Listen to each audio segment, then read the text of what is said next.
Chers et compagnons d'âme, Ivoiriens, Ivoiriennes, chers amis de notre patrie bien-aimée, la Côte d'Ivoire, je suis le commandant Abdoulaye Fofana, officier supérieur de l'armée ivoirienne. Je voudrais m'adresser solennellement et respectueusement au chef suprême des armées, le président Alassane Ouattara, à propos d'une très grave dérive que j'ai le devoir de relever en ce jour afin que nul ne l'ignore. En effet, le président Ouattara a pris l'initiative de convoquer récemment, dans une réunion spéciale, les généraux de notre armée et les ex-comzones des forces nouvelles, pour leur confier sa candidature illégale à l'élection présidentielle 2020 et leur remettre des fausses sommes d'argent ayant pour but de les corrompre.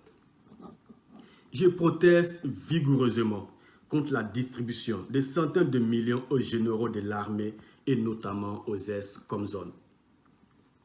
Tous ces individus qui se permettent de rouler sur l'or pendant que la base de notre armée est laissée pour compte font honte à l'éthique républicaine de la nation ivoirienne.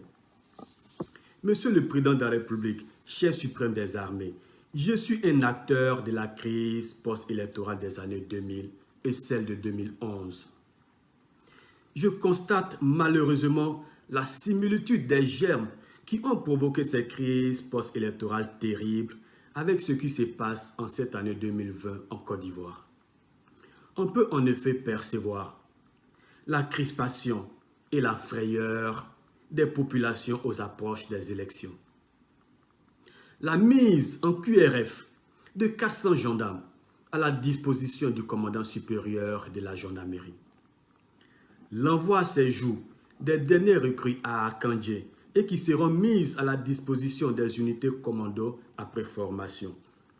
Ce qui me fait rappeler mon histoire, car j'y suis aussi passé dans les années 2000 et je fus mis à la disposition de feu lieutenant Bokayapi aux approches des périodes électorales.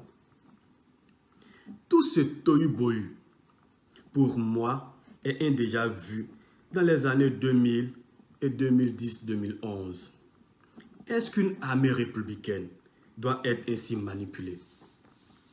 L'armée doit être au service de la nation et non au service d'un individu déterminé à violer la Constitution pour être candidat à un troisième mandat, alors que selon l'article 55 de notre Constitution, nul n'a droit à plus de 2 mandats à la tête de l'État. En donnant 100 millions et 50 millions